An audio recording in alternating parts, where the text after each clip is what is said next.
মূলত আমরা প্রথম দিকে একটু জানতে চাই যে অভিযানটা আসলে কি কারণে করছেন, সেটা আমাদের সকলেরই জানা যে অপরাধ মুক্ত এবং সন্ত্রাস মুক্ত করার জন্য।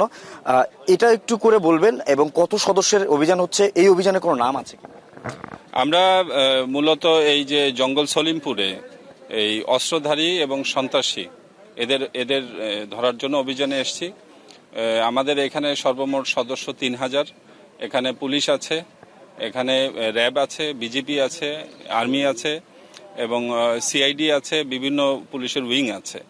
তো আমরা ভেতরে তল্লাশি চালাচ্ছি, এর পর্যন্ত কিছু ধরেছি, আবার সম্মিলিত বলতে পারবো সব শেষে। তবে আমাদের অপারেশন সফল। আমাদের এইখানে রাষ্ট্রের ভিতর রাষ্ট্র আমরা থাকতে দিব না, আমরা এই ব্যাপারে দৃঢ় প্রতিজ্ঞ। আমরা এই ব্যাপারে এই জন্যই ঢুকেছি এবং ইনশাল্লাহ এটা আমাদের পুরোপুরি আইন শৃঙ্খলা নিয়ন্ত্রণে চলে আসবে, এ ব্যাপারে আমরা আশ্বস্ত করতে পারি।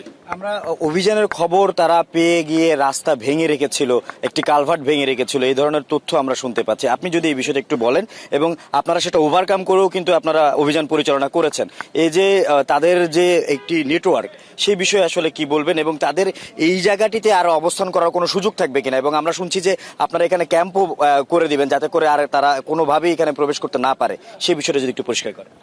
আমাদের এই আসার খবর পেয়ে বিষয়টা এরকম না।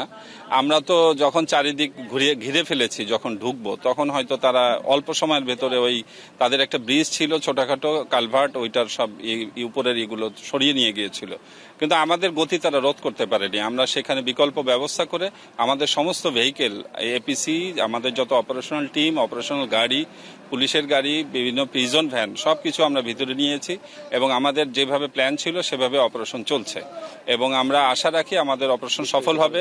বিস্তারিত আমরা পরে বলতে পারবো, তবে ক্যাম্প স্থাপনে আমাদের টার্গেট আছে, আমরা ক্যাম্প এখানে ইনশাল্লাহ স্থাপন করব আশা রাখি। এখন পর্যন্ত যদি বলেন কেউ গ্রেপ্তার হয়েছে কিনা, কোনো ধরনের অস্ত্র উদ্ধার আছে কিনা? কিছু গ্রেপ্তার হয়েছে, কিছু তো উদ্ধার হয়েছে, কিন্তু আমরা সম্মিলিত রেজাল্টটা পরে দিতে পারবো আপনাদেরকে।